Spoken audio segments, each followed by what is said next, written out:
సంగారెడ్డి జిల్లాలో అల్ఫాజోలం తయారీ ముఠా గుట్టురట్టు చేసిన పోలీసులు.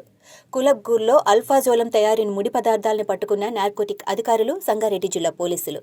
కులబ్గూర్లో గుట్టుచప్పుడు కాకుండా అల్ఫాజోలం తయారీ చేస్తున్న కేటుగాళ్లు 4 నిందితులు కమల్, డేవిడ్, శివ, వినోద్లను పట్టుకున్న పోలీసులు. పట్టుబడ్డ అల్ఫాజోలం ముడి పదార్థాల విలువ 50 లక్షలకు పైగా ఉంటుందని అంచనా. 2018లోనూ అల్ఫాజోలం అమ్ముతూ పట్టుబడ్డ నిందితుల నుంచి 2 కార్లు స్వాధీనం చేసుకున్న పోలీసులు. కమల్, డేవిడ్ 2018లో జైల్లో పరిచయం అయ్యారు. జైలులోనే బయటకు వచ్చి అల్ఫాజోలం తయారు చేయాలని ప్లాన్ చేశారు. జైలు నుంచి బయటకు వచ్చాక ఫసల్వాదీలో ఒక బెడ్రూమ్ ఫ్లాట్ రెంట్ తీసుకుని తయారు చేస్తున్నారు. అల్ఫాజోలం తయారీ కోసం 2 కెమిస్టులను కూడా పెట్టుకున్నారు.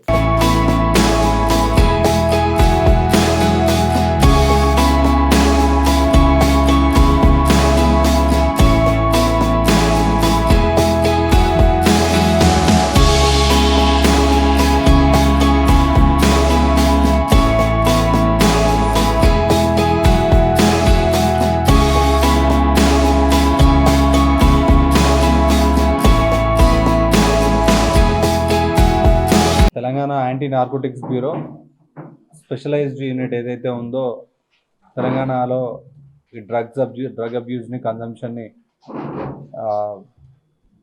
నివారించడానికి కొత్త బ్యూరో అనేది ఏర్పాటు చేయడం జరిగింది. So Telangana anti narcotics bureau, we call it as TSNAB. దాంతోపాటు సంగారెడ్డి జిల్లా పోలీసు టాస్క్ ఫోర్సు మరియు లోకల్ రూరల్ పోలీస్ స్టేషన్ పోలీసులు అందరూ కూడా కలిసి ఈరోజు ఒక రేడ్ చేయడం జరిగింది. ఇల్లీగల్ ఈ ప్రాహిబిటెడ్ అల్ఫాజోలం డ్రగ్ ఏదైతే కల్తీ కళ్ళు తయారీలో యూజ్ చేస్తారో, ఒక రకమైన విషం అని చెప్పొచ్చు.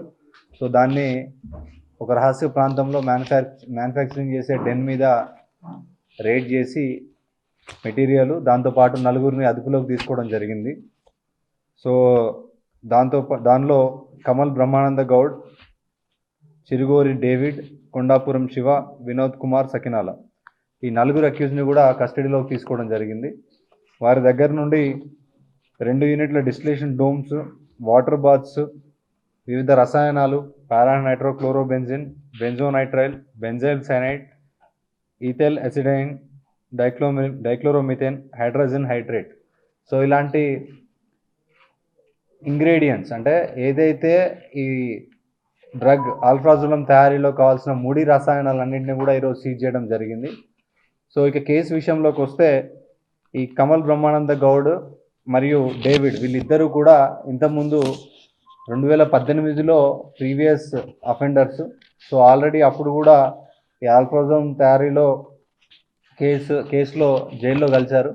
సో కొద్ది రోజుల తర్వాత జైలు నుండి బెయిల్ మీద విడుదలైపోయి ఇప్పుడు మళ్ళీ అదే వృత్తిలోకి వెళ్ళాలని చెప్పేసి రూరల్ పోలీస్ స్టేషన్ లిమిట్స్లో ఒక రహస్య ప్రాంతంలో ఒక 1 BHK ఫ్లాట్ రెంట్కి తీసుకొని, దానిలో కొండాపురం శివ అని చెప్పేసి ఒక కెమిస్ట్, ఒక ఫార్మా కంపెనీలో పనిచేస్తున్నాడు.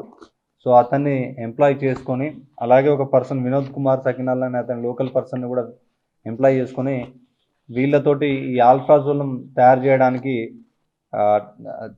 చేస్తున్నారు. సో దీనిలో ఇంతకుముందు చెప్పినట్టు రసాయనాలన్నింటినీ కూడా ఇది ప్రాసెస్లో ఉంది. మొత్తం అల్ఫాజోలం లాంటి నిషేధిత డ్రగ్ తయారు చేయడానికి 5 to 6 స్టేజెస్ ఉంటాయి. సో దానిలో 3rd స్టేజ్లో ఉన్నప్పుడే Telangana state anti narcotics bureau and Sangareddy police have seized this material and we have seized 2 vehicles also, 1 Ertiga and 1 SUV and all the materials. ఈ మెటీరియల్ కాస్ట్ దాదాపుగా 70 లక్షల వరకు ఉంటుంది. సో దీంతో పాటు వీటన్నిటినీ కూడా కెమికల్ అనాలిసిస్కి పంపించి వీళ్ళందరి మీద ప్రాపర్గా ఛార్జ్ షీట్ చేసి ఇన్వెస్టిగేషన్లో కూడా చాలా సైంటిఫిక్ ఇన్వెస్టిగేషన్ చేసి వాళ్ళకి శిక్ష పడేలా చూస్తాము. సందర్భంగా ఈ ఇన్ఫర్మేషన్ బేస్డ్గా మళ్ళీ ఇంకోటి స్పెషల్గా చెప్పాలంటే, దీనికి సంబంధించిన ఇన్ఫర్మేషన్ కూడా లోకల్ పబ్లిక్ ఇవ్వడం జరిగింది తెలంగాణ యాంటీ నార్కోటిక్స్ బ్యూరోకి.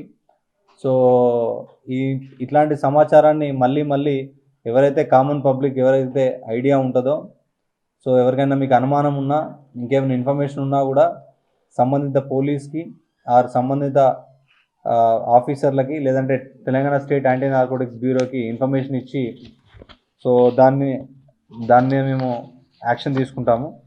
సో అలాగే ఇప్పుడు Telangana state police drugs abuse మీద చాలా ఉక్కుపాదం మోపుతుంది. సో దానిలో భాగంగా అవేర్నెస్ ప్రోగ్రామ్స్, అలాగే ఇలాంటి డ్రగ్ పెడ్లర్స్ కానీ డ్రగ్ మ్యానుఫ్యాక్చరర్స్ కానీ వీళ్ళందరి మీద కూడా చాలా తీవ్రమైన చర్యలు తీసుకుంటున్నాం. సో ఇప్పుడు వీళ్ళని అరెస్ట్ చేసి పంపించిన తర్వాత కూడా ఇంకా వీళ్ళ ఫార్వర్డ్ లింకేజెస్, బ్యాక్వర్డ్ లింకేజెస్ అన్నీ కూడా చూసి వాళ్ళ మీద కూడా యాక్షన్ తీసుకుంటాము. దాంతోపాటు ఇంకా ఏమైనా ఫర్దర్ ఇన్వెస్టిగేషన్లో ఇంకా చేయాలనుకున్నా కూడా వాటిని చేసి మిగతా వాళ్ళందరినీ కూడా we will take very strict action as per the legal means. దాంతోపాటు మా రిక్వెస్ట్ ఏంటంటే ప్రజలందరికీ మరియు స్టూడెంట్స్కి ఎట్లాంటి ఇన్ఫర్మేషన్ ఉన్నా పోలీసులకు ఇవ్వండి. మీడియా మిత్రుల ద్వారా మేము కూడా తెలియజేసేది ఏంటంటే ప్రజల్లో కూడా ఒక రకమైన అవేర్నెస్ ప్రోగ్రామ్స్, అలాగే మంచి మంచి న్యూస్ రాసి వాళ్ళకి ఈ డ్రగ్స్ అబ్యూస్కి సంబంధించిన, ఈ డ్రగ్స్ మహమ్మారికి సంబంధించిన అవేర్నెస్ క్రియేట్ చేయడానికి మీరు అందరూ కూడా ముందుకు రావాలని కోరుకుంటున్నాం. Thank you.